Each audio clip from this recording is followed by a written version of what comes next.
Hey, hope you're all doing well. So I wanted to share with you a little bit about a verse that has been kind of speaking to me, and it was shared a lot during the beginning of the pandemic and lockdown. And it's the verse in 2 Chronicles, and it says, "If my people who are called by my name should humble themselves and pray, and turn from their wicked ways, I will hear them from heaven, and I will forgive their sins and heal their land." And I think a lot of people, when we think about that verse and when it was first used in lockdown, it really associated with healing our land from this pandemic, healing our land from this virus that was attacking and harming so many people. But it's funny, when I was thinking about this verse and recently with what I've seen going on around the world, in terms of with the pandemic and also with the protests and the Black Lives Matter and many different things that have been happening and raised to our attention during this time, I realised that actually there's a lot more healing that needs to go on, healing within that needs to happen.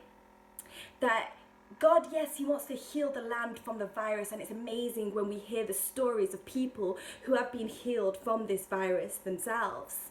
But there's so much more that God wanted to do, and I believe God wants to do during this time and during this season. It reminds me of the story, and whenever Jesus would do miracles, He would often deal with the heart first before He would do anything else. When the friends lowered the lame man through the roof and put him before Jesus, before Jesus even healed the man physically, He firstly forgave his sins. Jesus was so much about dealing with the heart first before the physical. And I believe that during this time, yes, God wants us to turn from our ways, and yes, God wants to heal physically people. But God, I believe, also wants to heal us inside, emotionally, spiritually.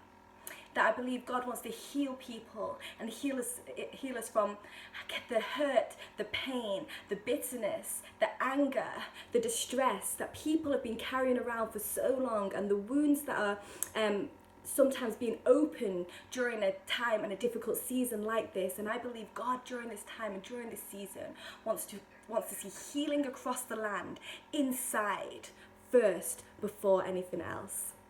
So I want to share that with you, and I pray that God will begin to heal and we'll see the fruits of this happening across our city and across our nation.